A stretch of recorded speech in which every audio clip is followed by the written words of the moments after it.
राहुल गांधी ने चुनाव आयोग को लेकर जो बम फोड़ा था, अब उसके असरात नजर आने लगे हैं। चुनाव आयोग ने राहुल गांधी का कोई तसल्ली बख्श जवाब नहीं दिया, लेकिन उन पर आरोप लगाने शुरू कर दिए हैं।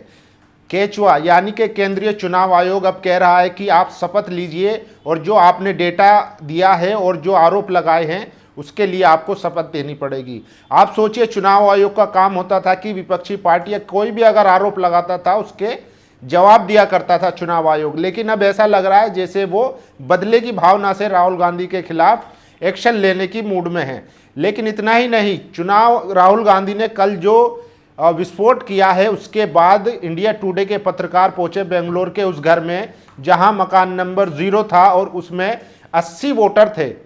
अब उस पड़ताल में पता चला है कि वहां पर वाकई में 80 वोटर रजिस्टर्ड हैं और वो मकान किसी बीजेपी नेता के नाम पर रजिस्टर्ड है।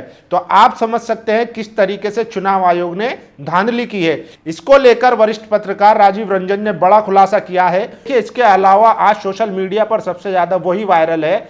चुनाव आयोग जो है टाला मटोली कर रहा है, राहुल गांधी को कह रहा है कि मिसलीड कर रहे हैं राहुल गांधी। अगर ऐसी बात है तो राहुल गांधी ने तो ये बात खुले तौर पर प्रेस कॉन्फ्रेंस करके की है, तो केंद्रीय चुनाव आयोग को चाहिए कि वो उनके खिलाफ एफआईआर करे, उनको जेल में डाले अगर वो झूठ बोल रहे हैं तो। लेकिन नहीं करेगा क्योंकि उसको भी पता है कि कहीं ना कहीं हमने गड़बड़ तो की है। आइए उसी को बताते हैं कि किस तरीके से पड़ताल में पता चला है। ये देखिए, रणविजय सिंह ने ट्वीट किया है, कल राहुल गांधी ने वोट चोरी के भयंकर सबूत दिए थे।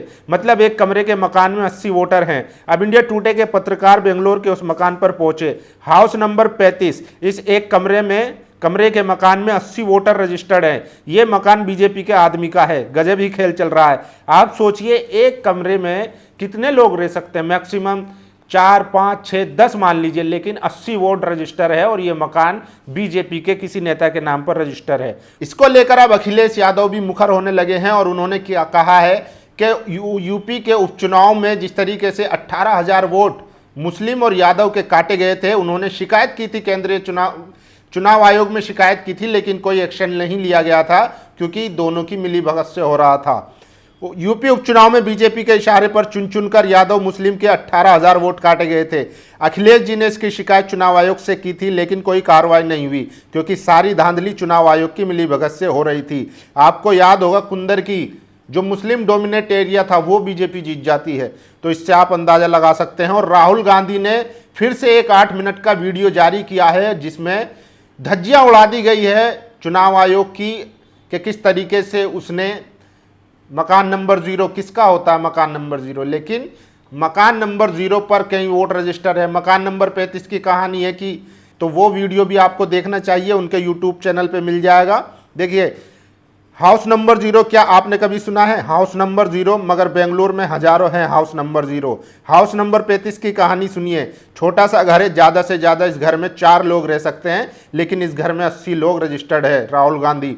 तो ये वीडियो राहुल गांधी की सबको देखनी चाहिए क्योंकि जिस तरीके से लोगों के वोट चुराए जा रहे हैं वो एक बड़ी समस्या है लोकतंत्र के लिए।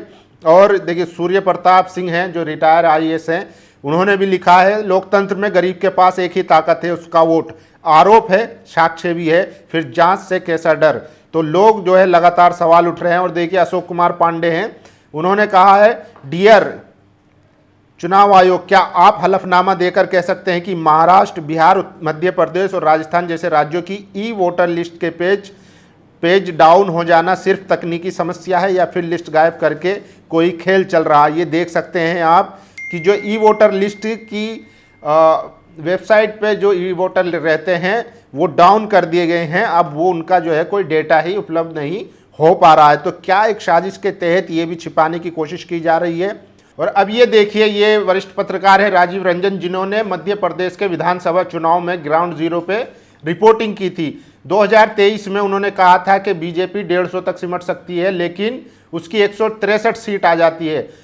आप समझिए कि मध्य प्रदेश में 20 साल से बीजेपी थी, शिवराज सिंह चौहान के खिलाफ कितनी एंटी इनकम्बेंसी थी। सबको लग रहा था कि कांग्रेस आराम से जीत जाएगी और जो ओपिनियन पोल आए थे, एग्जिट पोल आए थे, उसमें भी कांग्रेस को बढ़त दिखाई गई थी। लेकिन उसके बावजूद भी जब नतीजा आते हैं वो सबको हैरान कर देते हैं। खुद बीजेपी के नेता शौक हो जाते हैं, लेकिन अब उसकी हकीकत सामने आने लगी है। राजीव रंजन वही पत्रकार है जिन्होंने एमपी विधानसभा चुनाव 2023 में ज़मीन पर वक्त बिताया था। एग्जिट पोल के बाद भी उन्होंने कहा था बीजेपी 150 पार नहीं कर सकती, लेकिन नतीजे बीजेपी के 163 सीट जीत ली। अब सोचिए ये चुनाव था या जादू। तो राजीव रंजन जो वरिष्ठ पत्रकार है, माहौल क्या है, वो ग्राउंड जीरो पर रहते हैं और गरीब जो तबका है उनके बीच में जाकर वहाँ से उनकी राय जानते हैं और उनसे सटीक रिपोर्टिंग कोई नहीं करता मेरे ख्याल से। लेकिन उनका जो एनालिसिस था उनका था कि 150 से नीचे ही रहेगी, लेकिन बीजेपी बहुमत से जीत जाती है। तो ये बड़े खुलासे हो रहे हैं और राहुल गांधी ने 8 मिनट के वीडियो में फिर तहलका मचा दिया है और हर भारतीय को वीडियो देखना चाहिए। बाकी आप लोगों को क्या लगता है कि जो चुनाव आयोग ने जिस तरीके से वो अब राहुल गांधी की प्रेस कॉन्फ्रेंस पर कह रहा है कि आप शपथ दीजिए कि आप जो आरोप लगा रहे हैं वो सही है, ताकि उनके खिलाफ कानूनी कार्रवाई करने में आसानी हो। अगर ऐसी बात है तो वो तो खुले मन से कह रहे हैं, तो चुनाव आयोग को करनी चाहिए, उनको मुकदमा करना चाहिए, जेल में डालना चाहिए, लेकिन नहीं करेगा। बाकी आके देखते हैं कि क्या ये जिस तरीके से अखिलेश यादव ने आरोप लगाए थे यूपी में कि उनके वोट काटे गए हैं मुस्लिम यादव के, और जिस तरीके से अब राहुल गांधी ने आरोप लगाए हैं, और इंडिया टुडे के पत्रकार जब पहुंचे उन्होंने खुद पाया कि वहां पर 35 नंबर मकान में 80 वोट रजिस्टर है। आपको क्या लगता है? अपनी राय जरूर दीजिए। शुक्रिया।